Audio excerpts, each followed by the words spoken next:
The Boston winter was unforgiving, with gray clouds blanketing the city. Melissa Clark stood at her mother's doorstep, holding her 6-month-old daughter Emma to her chest. Her fingertips trembled as she reached for the doorbell. Taking a deep breath, she reminded herself this was her only option. The door opened, revealing her mother Helen's stern face. Her blonde hair was pulled back tightly, and she was dressed in a dark navy suit. The dignity of her position as principal of Cambridge Hills High School emanated from her entire being. "Finally made it, did you?" Helen said coldly. "Amanda is preparing dinner. Put your bags over there." There was no warmth in her words, no embrace. It was like welcoming an unwanted guest. Melissa followed her mother inside. "Melissa's here," Helen called toward the kitchen. Her sister Amanda appeared, wearing an apron. She had perfectly styled hair and makeup, and was dressed in what looked like an expensive cashmere sweater. Her eyes moved from Melissa to Emma, and a slight expression of disgust flickered across her face. "What? The baby's here too?" Do you know some people earn over $10,000 a month just by posting Reddit stories on YouTube? No face, no voice, just a laptop. I do it too, link below if you're curious. Amanda said, looking at Emma as if she were something unclean. "Hello, Amanda," Melissa said tiredly. "This is Emma." Amanda gave a dry laugh. "Humph. I'm not even considering having children." "That's wise," Helen interjected. "Children change your entire life. Especially when you have no preparation or stability." The implication was clear. Melissa felt her cheeks flush. Emma began to fuss, and she gently soothed her.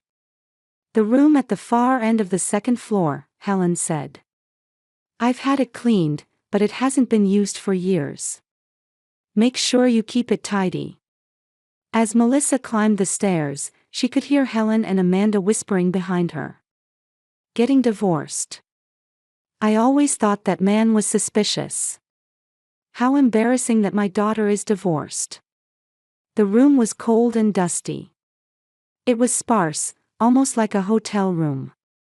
Melissa laid Emma on the small bed and took out what she needed from her luggage.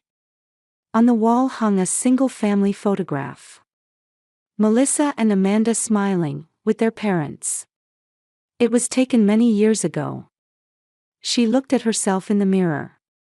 A tired face, dark circles under her eyes, a well-worn sweater.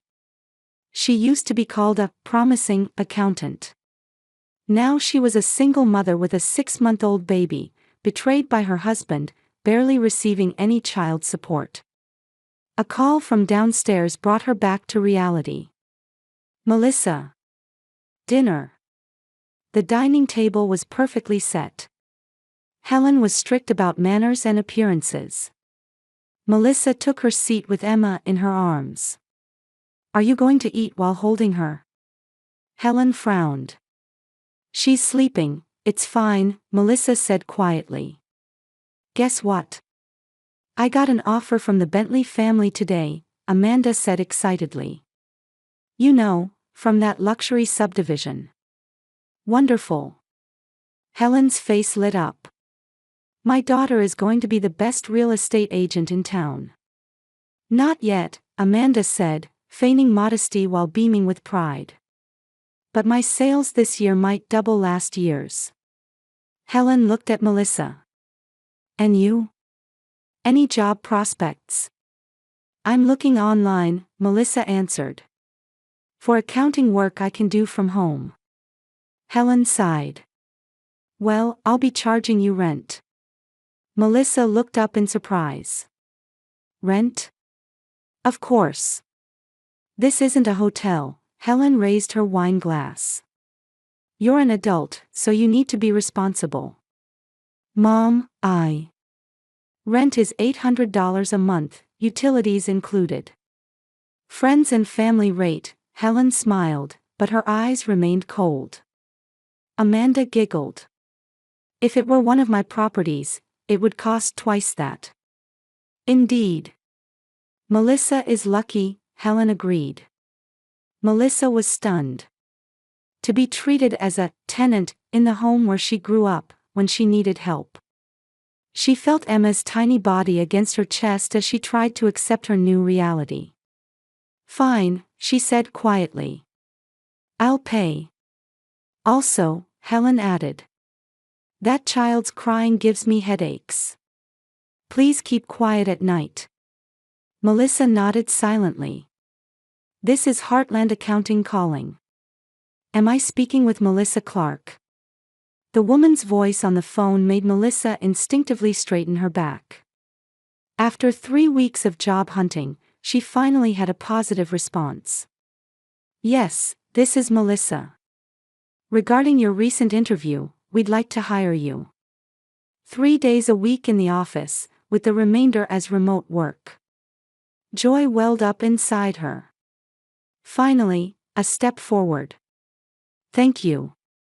When can I start? Next Monday would be fine. You'll be in the office 3 days a week, from 9 to 5. As soon as she hung up, a new problem crossed her mind. What to do about Emma? Melissa opened her laptop and searched for local daycare centers. They were all expensive, barely manageable even with her new salary. But she had no choice. She headed to the living room where Helen was reading. Mom, I found a job. Helen looked up from her book. Well, congratulations. There was no warmth in her voice.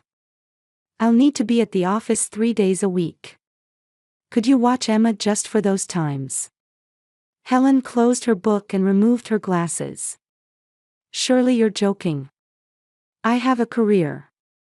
I hold an important position as principal. I don't have time to clean up after you. But Mom. Melissa, Helen's voice was cold and firm. This is the life you chose. Take care of your own consequences. Amanda poked her head out from the kitchen. What's going on? Oh, babysitting talk. Sorry, I'm terrible with children. Plus, I'd hate it if that child made a mess in my room. Melissa took a deep breath, swallowing her anger and sadness to maintain her composure. All right.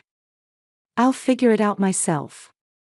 That night, she spent hours searching online for local childcare facilities. Finally, she found a small daycare run by a local church. The next day, with Emma in her arms, she was greeted by a warm smiling woman in her mid-50s. I'm Carol Wilson, she introduced herself, shaking Melissa's hand. And this must be little Emma I've heard about. My, what a beautiful child she is. Carol kindly explained everything, and the fees were within her budget. It will be a joy to look after this little one, Carol smiled. Bring her tomorrow. Her first day at work went smoothly. Her boss, Janet Morris, a 40-year-old veteran accountant, was understanding and supportive of Melissa's situation. I raised a child on my own too. It's tough, but you'll get through it, she said. But when she returned home, reality was waiting for her. It's 6 o'clock already. Helen stood in the entryway with her arms crossed. I told you dinner is at 5:30. I'm sorry, I got held up at the office. Keep your promises. This isn't a hotel. At the dining table, Amanda was fiddling with her smartphone, smirking. This house isn't a boarding house, is it, Mom? Melissa silently took her seat and began eating with Emma in her arms. Suddenly, Emma started crying. So noisy. Helen grimaced. Make her be quiet. Melissa quickly tried to soothe Emma, but perhaps due to exhaustion and tension, her cries grew louder. I have a headache, Helen threw down her napkin and stood up. When you two are here, the peace in this house is disturbed. In the days that followed, the situation only worsened. On her way home from the office each day, Melissa felt a heavy pressure. Every time she arrived home, either Helen's or Amanda's cold stare was waiting. The night before payday, Melissa was checking her wallet after putting Emma to sleep. Rent, daycare fees, living expenses. When she calculated everything, very little remained. Then, without knocking, Helen entered her room. "Tomorrow is payday," she said matter-of-factly. "I've decided to raise the rent." Melissa looked up in surprise. "Raise it? By how much?" $1,200. "The upkeep of this house is expensive." "Mom, that's impossible. With my current salary, after daycare fees." "Then leave." Helen's voice was cold, and her eyes showed no emotion. "Honestly, having you both here is an inconvenience." Melissa was speechless. Was this the true face of her mother? Were her warm memories just an illusion? "Fine," she finally said. "I'll manage to pay somehow." During lunch at the office, Melissa confided in Janet about her situation. "Isn't that abuse?" Janet couldn't contain her anger. To treat her own daughter and granddaughter that way. "But I have nowhere else to go," Melissa's voice trembled. "I'll give you time," Janet squeezed her hand. "We'll find a solution together." When Melissa picked Emma up from daycare, Carol also expressed concern. "You look down lately. If you're having trouble, please tell me." One day, while Helen was at school, Melissa was cleaning her study as instructed. She accidentally dropped a stack of papers, and while picking them up, she noticed several receipts. Records of expensive purchases and evidence of financial support for Amanda. "So that's why Amanda always has new clothes," Melissa whispered to herself. "While charging me steep rent." That evening, when Melissa returned home a little late, Helen and Amanda were drinking wine in the living room. They stopped talking as soon as they saw her. "Late again," Helen said. "If you're paying rent, follow the rules." Amanda, tilting her wine glass, said, "You know, we really want you to leave. The atmosphere in this house has deteriorated since you came back." Helen nodded in agreement. "Yes. My life has been ruined since you returned." Melissa felt acutely that she was being treated as a nuisance by her own mother and sister. Silently, she headed to her room and quietly closed the door. Friday evening, as Melissa returned from work, an unusual aroma filled the house. The rich scent of roast beef and herbs. As she entered, Helen appeared in an apron, with a rare smile on her face. "Oh, you're back," Helen said in a brighter voice than usual. "You're early today." Melissa hesitantly took off her coat. "I went to pick Emma up from daycare early." She seemed a bit feverish. "I see," Helen's expression clouded momentarily. "Well, anyway. We're having a special dinner tonight. Be at the table by 6. As Melissa was about to go upstairs, Helen added in a low voice, "And, a colleague of mine is coming over today. I've told her you're a friend of my daughter. You understand, right?" Lost for words, Melissa nodded silently. Her mother's words left a dull pain in her chest. Was her existence embarrassing? Did she not want to acknowledge her as her daughter? Entering her room, Emma began to fuss in her small bed. Placing a hand on her forehead, Melissa confirmed she had a slight fever. She gave her some fever reducer and gently rubbed her back. "Mommy's angel, please be patient just for today. Tomorrow, we'll have plenty of time just for us." As Melissa descended the stairs after changing, the doorbell rang. Helen hurried to answer it, and Amanda appeared. She was wearing a more glamorous dress than usual, with perfect makeup. "Finally ready," Amanda whispered. "Mrs. Fisher is an important guest for Mom. We need to make a good impression." The door opened, and a woman with a stern expression entered. Margaret Fisher, the vice principal of Cambridge Hills High School. Margaret, welcome, Helen greeted her with a full smile. Melissa was so unaccustomed to seeing that smile that she doubted her own eyes for a moment. Helen, thank you for the invitation, Margaret responded politely. What a lovely aroma. Just a modest dinner, Helen was humble yet proud. This is my daughter Amanda, and... She turned to Melissa. My daughter's friend, Melissa. She's staying with us for a while. Melissa maintained a neutral expression and bowed slightly. Nice to meet you. Melissa is an accountant, Amanda said brightly. But she's taking a break right now. Only Melissa caught the subtle sarcasm in those words. The dining table was lavishly set, with expensive dishes they rarely used. Melissa took her seat, holding Emma, who thankfully was sleeping peacefully, probably due to the medicine. Let's make a toast, Helen raised her wine glass. Margaret, welcome to our home. What a lovely house, Helen, Margaret said, looking around. I'm always impressed when I visit. Thank you, Helen's voice was full of satisfaction. This house has been passed down through generations. It's our family pride. Amanda, how is the real estate business? Margaret changed the subject. Amanda happily began talking about her career. Recent big contracts, future prospects, her ambitions for success. Helen watched her daughter with pride. Being Helen's daughter, it's natural for you to succeed, Margaret said admiringly. The conversation shifted to school topics, and Helen talked about her influence on the school board. There was no mention of Melissa at all. She felt like an invisible person. As the main dish of roast beef was served and the conversation and meal progressed, suddenly Emma woke up. It started as small fussing but quickly turned into crying.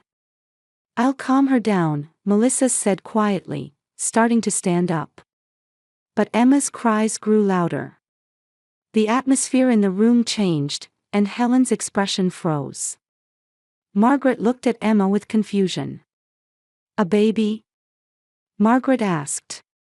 Helen, is this child? That was the moment Helen's patience snapped.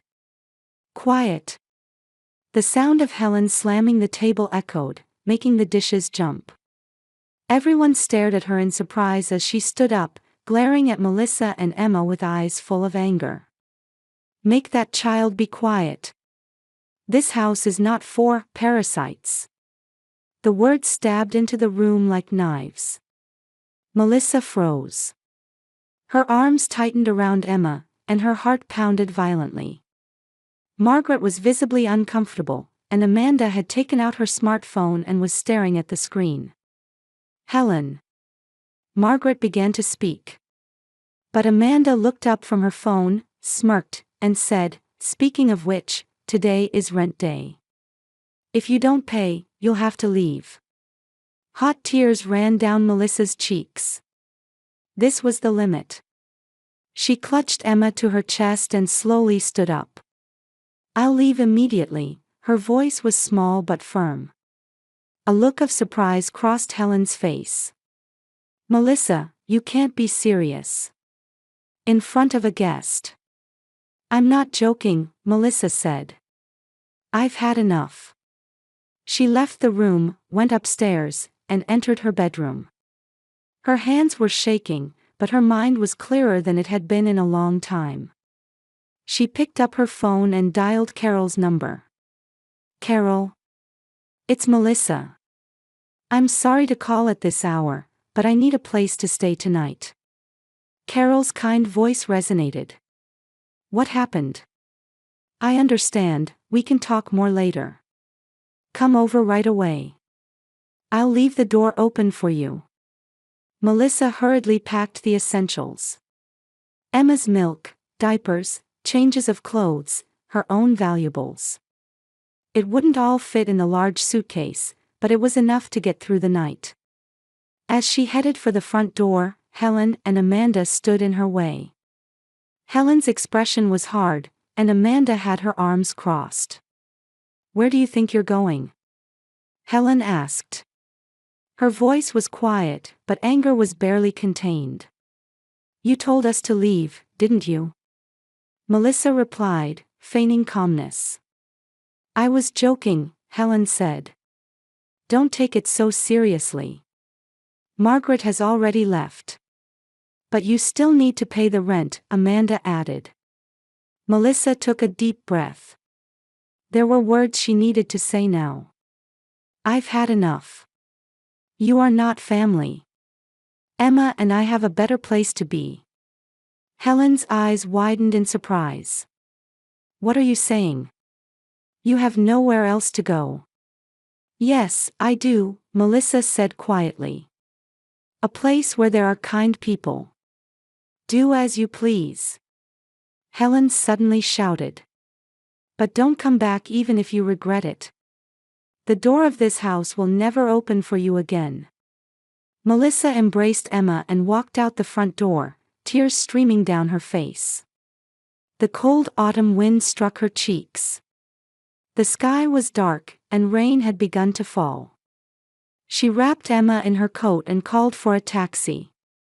"To Carol Wilson's house, please." The driver nodded, and the car slowly pulled away. A small single-story house with warm lights glowing. That was Carol Wilson's home. The front door opened, and Carol and her husband Frank greeted them.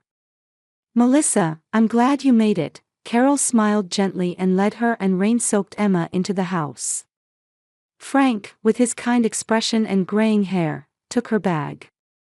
"Thank you for having us. I'm so sorry about the late hour." "There's nothing to apologize for," Frank said quietly. "Helping friends is only natural." The living room was modest but warm, with a cozy fire burning in the fireplace. Family photos and handmade decorations adorned the walls, creating a space where love could be felt everywhere. Carol looked at Emma and said, "She has a slight fever. Did you give her medicine?" "Yes, I gave her some earlier," Melissa answered. "She seems a little better now. We've prepared the guest room, so you can stay as long as you need." Carol placed her hand on Melissa's shoulder. "Would you like some warm soup first, and then you can tell me what happened?" At the comfortable kitchen table, Melissa confided everything. The cold treatment from her mother and sister, the parasite comment, and how she had left the house almost as if she'd been thrown out. Tears streamed down her cheeks as she spoke. "They are my family, and yet..." Her voice choked. Carol squeezed her hand tightly. "You are a strong mother, Melissa. Emma is very fortunate to have a mother like you. But what do I do now?" Frank spoke in a gentle voice, "Take it one step at a time. We can think about the next step tomorrow. Tonight, rest easy." That night, in the small guest room, Melissa thought while holding Emma in her arms. Even in the darkness, she felt she could see a light of hope. The next morning, Carol took Melissa to the daycare and introduced her to her colleagues. She immediately connected with Rachel Connors, a 35-year-old single mother. "I got divorced 3 years ago too," Rachel said, holding the hand of her 4-year-old son, Noah. "It was tough, but you can get through it. By the way, have you found a place to live?" When Melissa shook her head, Rachel said brightly, "Actually, the apartment next to mine is vacant. The rent is affordable, and the landlords, Sam and Rose, are very kind." That afternoon, Melissa visited a small apartment complex called Maplewood Apartments with Rachel. It was managed by Sam and Rose Johnson, a simple but clean and warm place. "We prioritize renting to people with children," Rose smiled kindly. "We raised 4 children ourselves, so we understand how challenging it can be." The apartment wasn't spacious, but it had a kitchen, a small living room, a bedroom, and windows overlooking a park. Most importantly, the rent was within Melissa's budget. "1 month's deposit is fine," Sam said. You can pay the rest gradually. Tears welled up in Melissa's eyes. Thank you. Really? Sam gently patted her shoulder. We're all in this together. The world runs on mutual help. At the office, Janet took action as soon as she heard about Melissa's situation. That's near my neighborhood, she said with surprise. If Maplewood is your new home, it's close to my house too. Let me know if you need anything. And I'll introduce you to a parenting support group. Over the weekend, Melissa moved from Carol's house to her new apartment.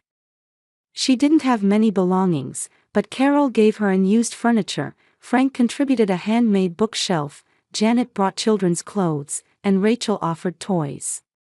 Everyone brought some kind of gift. This is my new beginning, Melissa thought, standing by the small window, holding Emma. Over the next 6 months, Melissa's life began to take shape. At daycare, Emma thrived, and Carol doted on her as a second grandmother. At work, Melissa's abilities were recognized, and she even received a small promotion. Her work-from-home days increased, allowing her more time with Emma.